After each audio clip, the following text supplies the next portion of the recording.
फुले garden Shivajinagar Nashik या ठिकाणी रितेश माथे वय 26 वर्षे याचा अरबाज मोहम्मद शेख, संजय प्रधान व इतर 2 अनोळखी इसमांनी किरकोळ भांडणाचा राग मनात धरून धारदार शस्त्राने वार करून खून केला आहे। गुन्ह्यात संजय उर्फ अतुल गणेश प्रधान, शुभम बाळासाहेब जाधव, अरबाज मोहम्मद शेख यांना अंबड पोलीस पथकाने ताब्यात घेतले आहे। खुनाच्या गुन्ह्यातील 1 वर्षापासून फरार असलेला आरोपी रोहित थापा यास पुण्यातून घेतले ताब्यात। गुन्हे शाखा अंबड पथकाची उल्लेखनीय कामगिरी।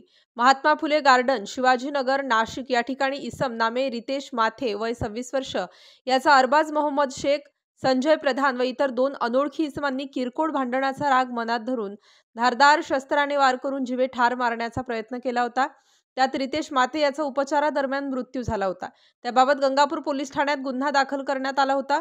नमूद गुन्ह्यात संजय उर्फ अतुल गणेश प्रधान राहणार कार्बन नाका श्रमिक नगर सातपूर नाशिक, शुभम बाळासाहेब जाधव राहणार शिवाजीनगर सातपूर नाशिक, अरबाज मोहम्मद शेख राहणार धर्माजी कॉलनी नाशिक अशांना अटक करण्यात आली होती। सदरचा गुन्हा घडल्यापासून रोहित थापा हा फरार होता व तो मध्य प्रदेश, इंदोर, रत्नागिरी, पुणे येथे त्याचे अस्तित्व लपवत वास्तव्य करीत होता। पथकातील अधिकारी व अंमलदार यांनी बावधान पोलीस ठाणे हद्दीतील पायगुडे नगर, सुसगाव, पुणे या परिसरात सापळा लावून मोठ्या शिताफीने आरोपी नामे इसम रोहित हमबहादूर थापा वय 22 वर्ष यास ताब्यात घेतला आहे।